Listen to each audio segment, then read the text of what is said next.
Time to look at some market analyst calls ahead of the Asia trading day. Morgan Stanley strategists thinking that the recent rebound in the U.S. dollar creates a good entry point for investors to add emerging market exposure to their portfolio. They also recommend that investors bet on declines in the U.S. dollar against select emerging market currencies such as the Chilean peso, Turkish lira, Egyptian pound, and also the South Korean won. Meanwhile, research affiliate chairman Rob Arnott sees bargains in non-U.S. stocks, especially in emerging markets. He also thinks that the 10-year growth outlook for small-cap stocks is better than for large-cap stocks.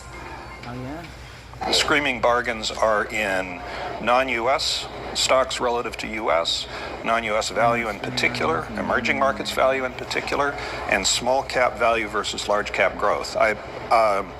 Our work on developing capital markets expectations shows a 10-year outlook for small cap value of 8% per annum better than large cap growth.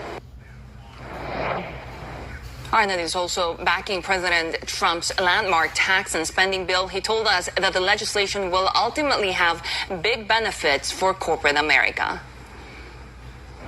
Exactly. The stimulus doesn't stimulate the economy. It does stimulate earnings, and it does stimulate, think of it as a fire hydrant open on a city. The people who in the homes don't get any of the water.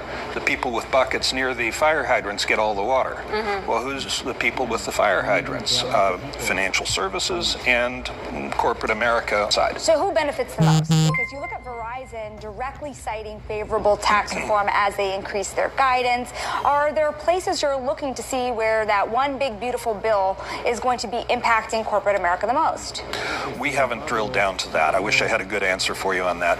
Broadly, it'll impact corporate earnings in a big, beautiful way, and that can keep bubbles going longer. We saw that through the whole period of monetary ease with zero interest rates, where the zero interest rates sure didn't stimulate economic growth. Economic growth was kind of sluggish that decade, but it sure stimulated capital markets. And it's not a healthy form of incremental growth if it's rewarding share prices and not the broad public. So that's the big issue. That's the big divide. Well, let's talk about bubbles a little bit more, because I feel like we're all kind of familiar with how bubbles form. You get some stimulus stimulating the